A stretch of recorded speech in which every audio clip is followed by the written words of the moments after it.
KP భూమిని నిలదీస్తూ ఉంటాడు. అసలు వాడి జీవితంతో నువ్వు ఎందుకు ఆడుకుంటున్నావమ్మా? ఈ పెళ్ళి ఎందుకు వద్దనుకుంటున్నావు అని నిలదీస్తూ ఉంటాడు కేపీ. సరే ఇదంతా పక్కన పెట్టు మామయ్య.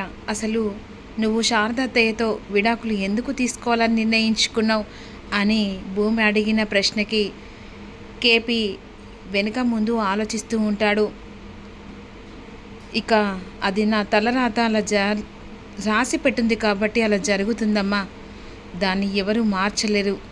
కాకపోతే మీరు ఇప్పుడు భవిష్యత్తుకు దగ్గరలో ఉన్నారు. అలాంటప్పుడు మీకు మీరు అర్థం చేసుకోకుండా వాణ్ణి బాధ పెట్టి ఇల్లరికం రమ్మనడు అది చాలా పొరపాటమ్మా. నువ్వే ఇంత అర్థం చేసుకునే దానివి ఇలా ఎందుకు మాట్లాడావో నాకు అర్థం కావట్లేదు. కానీ ఎప్పుడు నువ్వు ఒకరిని బాధ పెట్టే మాట మాట్లాడావని నేను అనుకుంటానా? దాని వెనకాల ఏదో కారణమైతేనే గగన్ని అలా బాధ పెట్టినట్టు బాధపడే మాటలు మాట్లాడినట్టు అనుకుంటున్నాను. అవును మామయ్య, బావ నేను పెట్టిన కండిషన్కి ఒప్పుకోడని చెప్పేసి నేను ఈ కండిషన్ పెట్టాను. అది ఎందుకు పెట్టానంటే పెళ్ళి ఆపడానికి ఇలా పెట్టాను. ఆ మాట విని కేపీ షాక్ అయిపోతాడు. ఏం మాట్లాడుతున్నావమ్మా? అవును మామయ్య, బావ ఇల్లరికం రమ్మంటే ఖచ్చితంగా రాడు, ఒప్పుకోడు కూడా. అలా అయితేనే పెళ్ళి ఆగుతుందని నేను నిర్ణయించుకొని పెళ్ళి నా అంతట నేనే ఇక ఆగిపోయేలా చేసుకున్నాను. దానికి నేనే బాధ్యతురాల్ని. కానీ బావ మాత్రం నన్ను ఏమాత్రం అందరిలో అవమానించకుండా ఆ నింద తన మీద వేసుకున్నాడు. ఇంకా మరింత దగ్గరయ్యాడు. కానీ ఆ దేవుడు నా తలరాత మీద రాసి పెట్టలే బావతో బ్రతకడానికి. అసలు ఎందుకమ్మా గలాంటి నిర్ణయం ఎందుకు తీసుకున్నావు? ఎవరి కోసం అని తీసుకున్నావు? మీరు విడిపోద్దు మావయ్య. ఒకవేళ మా ఇద్దరి పెళ్ళి జరిగితే మీరు విడిపోతారని నిర్ణయించుకో. అలాంటప్పుడు నేను నిర్ణయించుకున్నది ఒకటే, ఎలాగో ఆ దేవుడు ఏదో ఒక దారి రూపంలో చూపించకపోడా బావ మళ్ళీ నా దగ్గరికి అర్థం చేసుకొని రాకపోడా. కానీ మీరు మాత్రం ఎప్పుడు విడాకుల విషయం కూడా రాకూడదు. అందుకని ఇలాంటి నిర్ణయం తీసుకొని ఇలా చేశాను.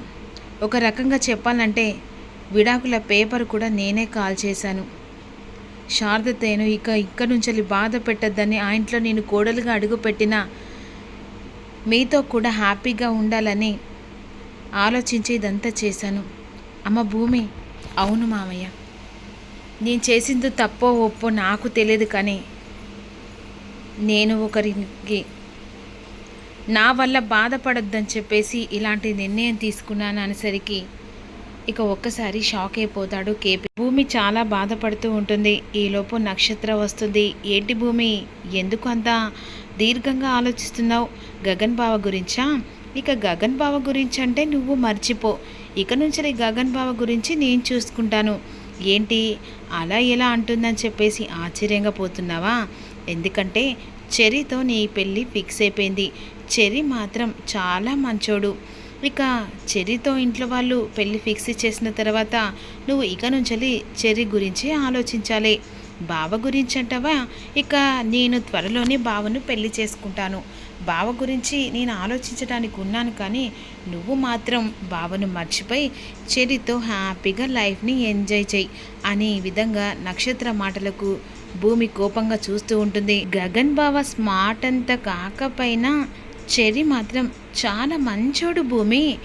ఎందుకంటే నీ మీద ఈగ కూడా వాలనివ్వకుండా నేను చాలా సంతోషంగా చూసుకుంటాడు, ప్రేమగా చూసుకుంటాడు. ఎందుకంటే వాడు నిన్ను ప్రేమించాడు అని ఒక్కసారిగా నక్షత్ర చెర్రీ గురించి చెప్పేసరికి ఇక భూమి షాక్ అయిపోతుంది. నక్షత్ర జరిగింది చెప్తుంది. చెర్రీ అదివరకు భూమిని చాలా ఇష్టపడతాడు. అలా భూమి మీద ఇక అలా తన లోపల ఉన్న ప్రేమనంతా అలా రాసి పెట్టుకుంటాడు కదా. అప్పుడు గగన్ భూమిని ఇష్టపడుతున్న తర్వాత భూమిని మనసులో నుంచి అవాయిడ్ చేస్తాడు. ఈ విషయం అంతా వెంటనే నక్షత్ర తెలుసుకొని ఆ పేపర్లన్నీ తీసుకొచ్చి చరచంద్రలో చేతిలో పెడుతుంది. ఇక ఒక్కొక్క పేపర్లో భూమి గురించి, భూమిని ఇష్టపడడం గురించి రాసి పెట్టిన తర్వాత వెంటనే చెర్రీని పిలిచి, నువ్వు భూమిని ఇష్టపడుతున్నావా? అది కాదు మావయ్య, నిజం చెప్పు, నువ్వు భూమిని ఇష్టపడుతున్నావని నాకు అర్థమైంది. ఇక నువ్వు త్వరలోనే మీ ఇద్దరికి పెళ్ళి జరిపిస్తాను, పెళ్ళి ఇక ఫిక్స్ చేయిస్తాను అని చెప్పేసి అంటుండగా, మామయ్య నేను చెప్పేది విను, భూమి నేను ఏం చెప్పాల్సిన అవసరం లేదు, మీ పెళ్ళి జరగబోతుంది త్వరలోనే అని విధంగా అంటాడు. ఇక ఈ విషయం ఇంట్లో వాళ్ళకు తెలిసింది. హ్యాపీగా నువ్వు చెర్రీతో లైఫ్ను ఎంజాయ్ చేయి, నేను బావతో లైఫ్ ఎంజాయ్ చేస్తా. చెర్రీ నేను ఇష్టపడుతున్నాడు కదా, ఇక హ్యాపీ లైఫ్ ఎంజాయ్ అని చెప్పేసి ఈ విధంగా నక్షత్ర చెప్పి అక్కడి నుంచి వెళ్ళిపోతుంది. ఏంటి, చెర్రీ నన్ను ప్రేమిస్తున్నాడా?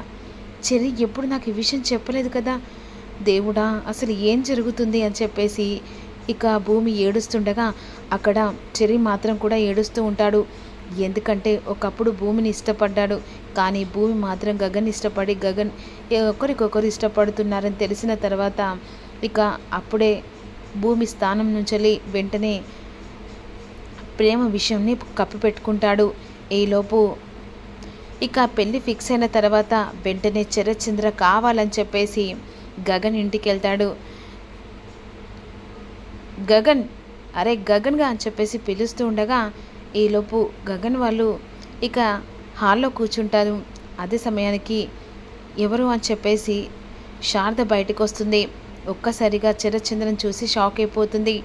ఏంద్రా, ఆ రోజు మండపం దగ్గర ఏదో అన్నావు, ఎలాగైనా నా కూతురికి ఇక మంచి సంబంధం, గొప్ప సంబంధం తెచ్చి పెళ్లి చేయలేవని చెప్పేసి అన్నావు కదా, నీకంటే గొప్పవాడు ఇక నాకు ఇల్లరికం కూడా ఉండబోతున్నవాడు, వాడు నా ఇంటికి ఇక ఏకైక వారసత్వం కూడా పొందబోతున్నాడు, నా అల్లుడు అని చెప్పేసి చెర్రీకి భూమికి త్వరలోనే పెళ్ళి జరగబోతుంది. నిశ్చితార్థం కూడా జరిగిన తర్వాత వెంటనే పెళ్ళి కూడా పెట్టుకుంటాంరా అనే విధంగా గగన్ మీద అలా చేయి చూపిస్తూ మాట్లాడుతూ ఉంటాడు. సరే, నీ కూతురికి మంచి సంబంధం తెచ్చి పెళ్ళి చేస్తా అన్నావు కదా, అది ఇంట్లో సంబంధాన్ని కాదు, బయట నీ కూతురికి సంబంధం తీసుకొచ్చి అప్పుడు పెళ్ళి చేస్తూ ఇక్కడికి వచ్చి నువ్వు ఎన్ని శబ్దాలు చేశావో అన్నీ చూపించు. ఇంట్లో ఉన్న మనిషిని పెళ్లి చేయడం కాదు ఇల్లరికం అనేది, బయట నుంచి తీసుకొచ్చుకొని అప్పుడు నీ ఇంట్లో ఇల్లరికంలో ఇక నువ్వు ఎంత పని చేస్తే అంత పని చేసే అల్లులాగా నీ కాలు కింద చెప్పులాగా ఉంచుకో. ఇంట్లో ఉన్న మేనల్లుని కాదు నువ్వు ఇల్లరికం చేసుకునడానికి అని అంటుండగా, ఒరేయ్ గగన్గా నోర్మి, అసలు నా ఇంటికి వచ్చే అర్హత లేదు నీకు, నా ఇంటికి వచ్చి నాకే సవాల్ చేసినట్టు మాట్లాడతావా అని చెప్పేసి ఇద్దరు కలిసి ఒకరి మీద ఒకరు చెయ్యి ఎత్తుకుంటూ ఉంటారు. రాబోయే ఎపిసోడ్లో ఏం జరగబోతుందో ముందుగా తెలుసుకుందాం.